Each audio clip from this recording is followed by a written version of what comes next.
Salve família encarando, aqui quem fala é o Davi, seja muito bem-vindo ao nosso humilde canal. Meus irmãos, muito hoje está sendo questionado sobre a existência de Deus. Coisas que antigamente eles tinham medo de fazer, hoje eles fazem a céu aberto e pior, nem trazem mais para debate, né? Até porque tinha muita gente preparada, pronta para responder cada pergunta, como é o caso da dublagem que eu vou fazer aqui. Hoje, infelizmente, eles colocam como verdade absolutas, inquestionáveis, científicas. E você vê os personagens descolados, aqueles que a gente aprende, querendo ou não, a admirar por causa das suas ações estrambólicas em filmes e em séries, né? Na hora que você está assistindo ali, o seu cérebro não diferencia do que é realidade e o que não é. Na sua consciência você sabe disso, mas na hora que você está pegando aquelas informações, não é à toa que, dependendo da cena de um filme de terror ou suspense, a pessoa se assusta. Por quê? Porque o inconsciente dela está vendo aquilo ali pensando que é realidade. É por isso que a gente gosta mais de um filme e outro não. Por quê? Quanto mais real ele parece, né, mais convence o seu subconsciente que aquilo é real, mais emoções você vai sentir. Sabendo disso, eles colocam esses personagens legalzinhos, bonitinhos, né, falando as coisas que eles queriam. E assim o seu cérebro absorvendo como a maior pura verdade, diminuindo a sua fé e, ao mesmo tempo, a proteção. Porque a nossa luta, meus irmãos, não é só contra a carne. Se nós enxergássemos o que está ao nosso redor, eu acredito que teria pessoas que nem sairiam de casa, viveriam debaixo da cama o tempo todo. Então vamos ver aqui, porque vai servir de lição até para algumas pessoas que te questionam sobre esse assunto, e agora você vai ter a resposta na ponta da língua. Vamos lá. Eu quero que você preencha a história do resto do universo. Deus, matéria, espiritual. Impacto na matéria física. Então, duas perguntas. Tudo bem, vai em frente. Sua pergunta, de onde Deus veio, assume que você está pensando no Deus errado. Porque o Deus na Bíblia não é afetado pelo tempo, espaço ou matéria. Se ele é afetado pelo tempo, espaço ou matéria, ele não é Deus. Tempo, espaço e matéria é o que chamamos de contínuo. Todos eles têm que vir à existência no mesmo instante. Porque se houvesse matéria, mas não houvesse espaço, onde você o colocaria? Se houvesse matéria e espaço, mas não houvesse tempo, quando você os colocaria? Você não pode ter espaço ou matéria isoladamente. Elas precisam vir à existência simultaneamente. A Bíblia responde isso em 10 palavras. No princípio, aí está o tempo. Deus criou os céus, aí está o espaço. E a terra, aí está a matéria. Então você tem tempo, espaço e matéria, que criaram a trindade das trindades aí. Pois o tempo tem passado, presente e futuro. O espaço tem profundidade, altura e largura. A matéria tem sólido, líquido e gasoso. Você tem a trindade das trindades, criada instantaneamente.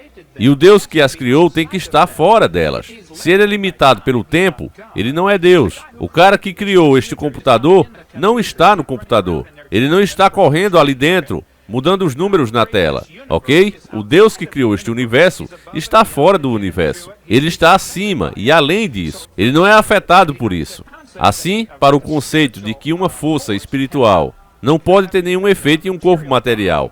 Bem, então acho que você teria que me explicar coisas como emoções, e amor, e ódio, e inveja, ciúme e racionalidade. Quero dizer, se seu cérebro é apenas uma coleção aleatória de produtos químicos que se formam por acaso ao longo de bilhões de anos, como que você pode confiar em seus próprios processos de raciocínio e os pensamentos que você pensa, ok? Sua pergunta, de onde veio Deus, é assumir um Deus limitado. E isso é o seu problema. O Deus que eu adoro não é limitado pelo tempo, espaço ou matéria. Se eu pudesse encaixar o Deus infinito em meu cérebro de 1,5 kg, ele não valeria a pena ser adorado. E isso é certo. Então esse é o Deus que eu adoro. Obrigado.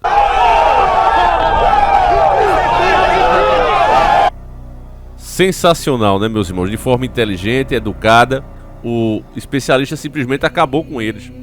Foi isso que aconteceu aí, foi um massacre no bairro japonês. No bom sentido, é claro.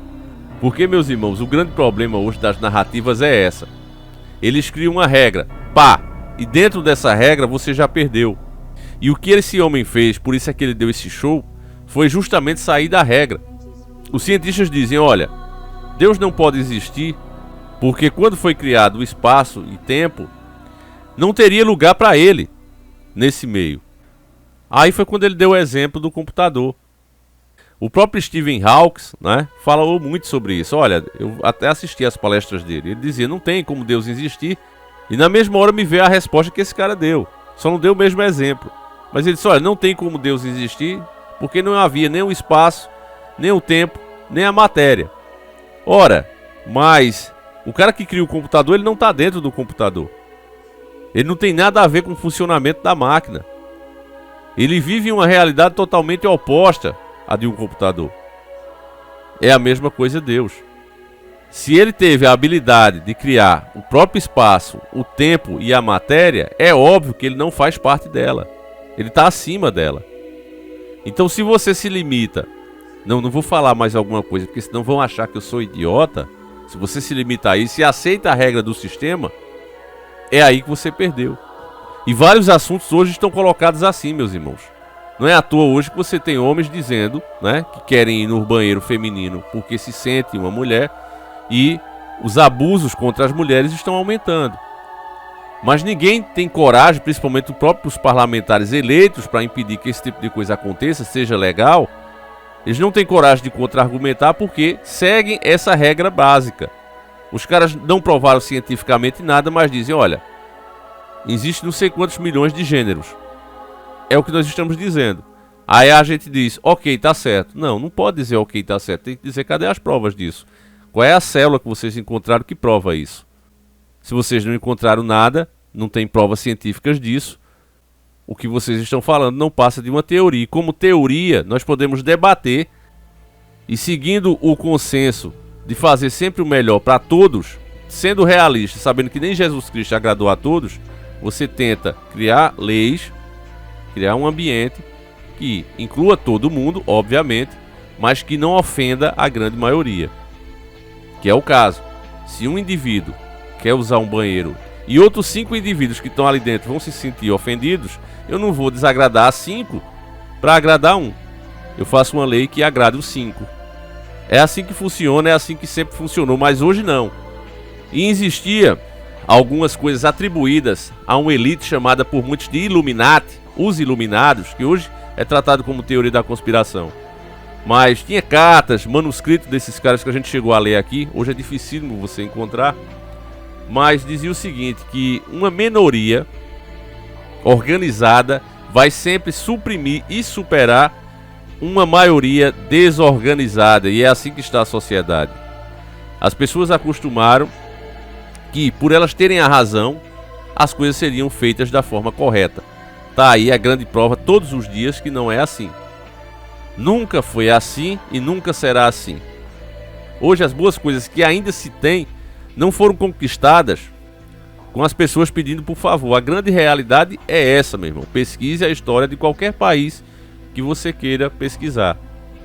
E você vai ver que não é com flores, beijinhos e abraço que se faz justiça e que se faz ouvir. É com muita luta. Hoje não precisa se pegar em espada. Não precisa usar canhões. Temos recursos, graças a Deus, e esses recursos foram criados justamente para isso. Você tem hoje o parlamento, você tem hoje as redes sociais ajudando ainda, né? Para que você tenha acesso a esses caras, independentemente do lugar que você esteja. O cara pode estar lá em Paris, na França, e ele pode estar aqui cobrando um deputado, um senador. Ele tem acesso a isso hoje. Então, meus irmãos, a gente não pode ser a geração que baixou a cabeça e entregou tudo. Até porque, justamente por essa questão. Hoje, para nós fazermos o que os antigos teriam muito mais trabalho, teriam que viajar, gastar e etc, e muitas vezes nem ser recebido, hoje nós temos ferramentas. Você acha que um deputado, um senador, se ele abrir e receber milhões de e-mails cobrando a ele, ele vai ficar indiferente àquilo? Pode ter certeza que não. Então, meus irmãos, resumindo aqui, eu espero que vocês tenham gostado desse vídeo. São sempre 2 vídeos por dia, não esquece disso. Um às 10h30 da manhã, outro às 5h45 da tarde. Fiquem com Deus, meus irmãos. Um abraço e a gente segue juntos. Fui!